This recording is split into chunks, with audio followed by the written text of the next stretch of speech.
Hello and welcome back to the channel. In today's video, I am continuing to go through a book lot. This was all filmed before Christmas, and as I am doing this now, it's January 9th. But this is also my last footage of listing, so I need to video listing items more. In all actuality, I have been injured for a week plus at this point. And my husband has been doing all of the listing, and he's been doing great at it. And we're selling things as we're listing them. Last night was the first time in about a week that we listed items and did not sell one of the items we listed. Otherwise, we have been selling pretty consistently items that while we are listing them. We had, and ironically last night he listed new inventory. So before then, for the past week, we have been listing boxes that we found in our bedroom or in our great room downstairs or in our garage. So items that we've had for a year plus, we started listing those and we were selling them. So last night he actually listed something that we got within the week at an auction, and it's not selling, which is humorous. We sold a lasagna noodle maker, or a noodle maker in general, from Italy. We've had that thing probably 2 years, if not longer, and it sold in less than 8 hours of being listed for full asking price. Granted, we are way undercutting prices on things that we are listing right now just to get them out of our house, and I'm going back and forth on having a $5.99 auctions on the clothes we have remaining, because honestly, we are kind of leaning away from clothes. Right now, at this moment in time, it is easier for us to get hard goods than it is for us to get textiles and clothes. I don't know what is going on with our resale shops in the area. I don't know what is going on with in general, but they are way overpricing clothes. They are pricing us out of clothes. I cannot make any money on the prices that they are putting for clothes. And at the thrift store that I love, my Honey Hole, it's not getting the clothes. It's getting very Walmart brand, Kohl's brand, which I am buying for myself for personal use. I'm buying for my kids for personal use, but there's nothing there that I'm really able to sell for margins that it would justify my time in storage. And I think that's one of the things new for this year, that we're really trying to justify our time. Clothing takes a long time to list. It's measurements, it's this, it's that. Honestly, clothing is one of our most returned items too, because, just because you bought this shirt 10 years ago, it might not fit like the shirt now. Maybe your body has changed, maybe the manufacturer has changed, the types of fabric have changed.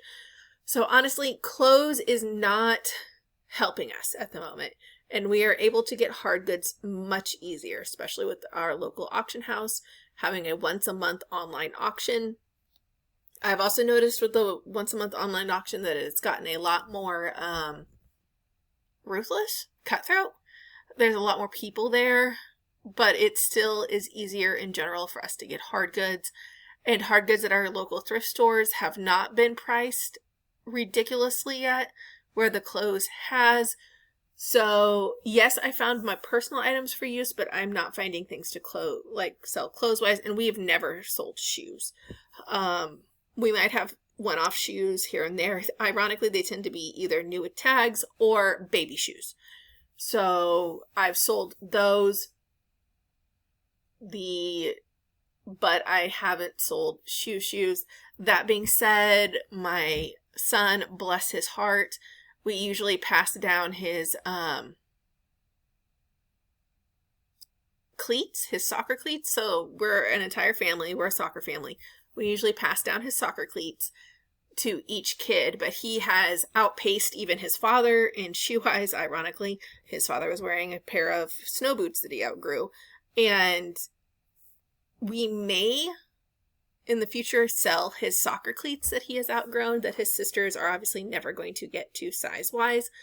because he was growing so fast for a while that he would get maybe a season, so 6 weeks out of these cleats. But that's neither here nor there at the moment, since those cleats are buried in our garage somewhere. But our goal is to get our garage cleaned out, and get a couple things moving and working. But so we want to move away from clothing. May sell one-offs. If I find something that's really expensive, I find like, oh my gosh, look at this large lot of Patagonia items for, $1. Or I'm trying to think, I'm looking at my shirt now. What am I wearing? If I find a large lot of, no, I am wearing Patagonia, that I got from the bins. And that's another thing we've been finding. When we've been thrifting, we're actually replacing our clothes with clothes that we have thrifted. We're replacing our thrifted clothes with more clothes that we have thrifted because we're getting better quality items. So I replaced a long sleeve. I'm just wearing a plain long sleeve t-shirt. I replaced one of my long sleeve t-shirts that had just seen better days. I replaced that with a shirt that I thrifted at the bins, which happens to be Patagonia, but I liked the quality and I like the color. So we're replacing more of our stuff than we are selling stuff. And again, the margins aren't there. I haven't seen a lot of movement in clothes, especially in our store, and we normally see pretty decent movement in clothes. And honestly, for this past year, we haven't. We've been selling maybe 2 to 3 clothing items a month, where we are consistently selling hard goods weekly. Multiple times a week. We're selling around 10 items a week, and it's usually hard goods. Every once in a while, it's clothing. I love selling clothing because it's easy to ship. I hate listing clothing. So probably going to move away from clothing. The clothing that we have in our store, since it is already listed, I'm probably going to start some $5.99 auctions. I've seen people online, YouTubers, Mom and Pop's Vintage, I think is the YouTubers. They'll do like 99 cents or $1.99 auctions. There is absolutely no margin in that for us to do $1.99 auctions. There is a margin if I do $5.99 auctions. So I can see us leaning towards $5.99 auctions. That way, if they just get one bid, I'm making money. I'm saving a trip to go donate them. But I'm leaning towards that. If nothing else, it's getting movement in our store. It's getting old stock out, and it's getting it out of my house. But honestly, when it gets nicer out and we can pull the garage out and we can pull the bins into the driveway, we will probably be purging a lot more items. But right now it is, well, ironically, it was 67 degrees yesterday in January, but in general, it is really cold outside, and I don't want to sit in my driveway pulling things out. So what we've done in the past is we've pulled out our bins to our driveway. We've put a tarp down on our driveway, and we have just went through it item by item to make sure it's still in the store. If we want to donate it, if we're done with it, if it's collected, stained, if it's dry rotted, any of that while we've had it, because clothes will do this. Clothes that don't look like they're stained at all, if they are kept too long, stains may mysteriously appear. I'm sure there's something very scientific about it. I'm sure if I asked my 16-year-old, he would tell me. He already broke my heart that recycling isn't valid, but it's cost negative or something. We got in a really big conversation about it. We're still pro recycling, but apparently it's cost negative. But and I'm sure he would tell me why mysterious stains show up on clothes. I sell a lot of vintage sheets, so I need to go through periodically and pull the fitted sheets to make sure the plastic hasn't dry rotted. That's the same with shorts and stuff. Anything that has elastic on it, you want to pull it to make sure it hasn't dry rotted. Some of the sheets would still sell for fabric, but I need to list them as like fabric pieces, and list that it has dry rotted. You know, you can't take this out of the bag and put it on a bed because it has dry rotted. So I need to go through, do that periodically because we have so much vintage stuff. And I'm sure those of you that have vintage stuff do this too. All of that make sure we know where things are. What we found, we did a very cursory skimming of the top of our stuff, and we have a box and a half of things that are no longer listed that we thought were listed. So, and those are some things we sold very quickly.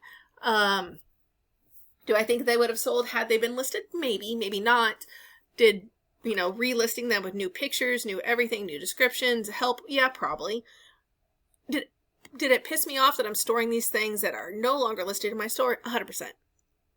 Did it piss me off at eBay? Not really. It pissed me off more at myself for being unorganized and not noticing it, because this is something that I was like, I'm going to do this monthly. I'm going to make sure that things are listed, blah, blah, blah. I can't even make sure that, I drink water every day. I don't know why I thought I could, just tack this on to everything else I'm doing. But I have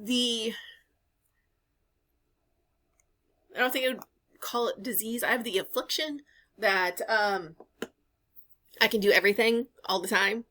And if I just try hard enough, I can do it, which unfortunately for myself, I have an injury and it's kept me from doing a lot of things, and it's made me very angry. I'm going back to work next week, so this was my week off where my kids were still in school. So I was I'm going to do all the laundry. I'm going to do all the dishes. We did get all the Christmas down, which is great. But I injured my hip flexor on my left side, so I can't walk, and because I was walking funny, I gave myself shin splint on that side. So I am just an absolute mess, and our washer and dryer are downstairs, and putting things up downstairs. So I've been pretty much useless. I've sat. Luckily, my jobs this week, I could sit while doing. Next week, I'm going to be up and moving, which I don't know how I'm going to do that. The doctor's like, hey, it's just, relaxing, icing, elevating, compressing. There's not a lot we can do about it. There isn't a surgical tear that could be done. It's just, rest up. He did suggest that I could use crutches to get around if I keep re-injuring myself, giving myself shin splints because I'm walking weird on that side. So I might have to resort to crutches. I have been using my cane, but I might have to resort to crutches next week if I am walking so much that it is aggravating everything and I'm not going to be able to heal. But that is, one of those things where we have, best laid plans. I'm going to do this during this time, and I've laid plans for during this quarter and next quarter to really work on stuff, and I have blocks scheduled. I am a block schedule person. I don't know if you guys know what block scheduling is, but I have my days broken down by hours, and these are non-negotiable hours. These are where I'm at work. I have to be on the road to be in pickup line. Then I have minimally negotiable. So I am sitting in pickup line. I have to physically be there, but I could be making phone calls. I technically could be listing items. I could be doing other things while I'm waiting in that pickup line, but I physically have to be there. And then I have time in which is negotiable. I can move around. I can get this done here. So I was trying to block out time where I'm going to spend this hour working on eBay. I'm going to spend this hour doing this. I'm going to figure out what to do in pickup line, because right now I'm just cross-stitching in pickup line. So trying to figure that out. Again, this injury has really thrown a wrench in it. I don't know if I want to say a lull. We're at a 2-week break between kids' activities. We have already had I don't know if any of you have ever been in Scholastic Bowl, if your kids have ever been in Scholastic Bowl, but a Scholastic Bowl meet isn't a 1-hour thing. It's a 4-hour thing, and a tournament, it's a 12-hour thing. So I know on those days, those are non-negotiables. I will not be available, and I am busy during the actual meet, so I can't get things done during the actual meet. I'm usually either scorekeeping or timekeeping, because I'm terrified to be a moderator. Absolutely terrified, so I won't do that. I'm afraid to read things wrong. And it's like a deep-seated phobic ability from childhood about reading things wrong, so I don't like to be a moderator, but that kills my night. So, like, if a Scholastic meet starts at 4, I'm not getting home till 8 or 9. And that kills that evening. So I need to go through my block schedule, not just a week at a time, but possibly a month at a time. And be like, this, I can't do this here, I can't do that there. Upside, my oldest kid got his driver's license. He doesn't have a car because our car died. So unfortunately, we had to replace the family car before we gave him a car. He doesn't have a car, but he has the ability to drive. So worst case scenario, my husband and I could share a car and send him with a car.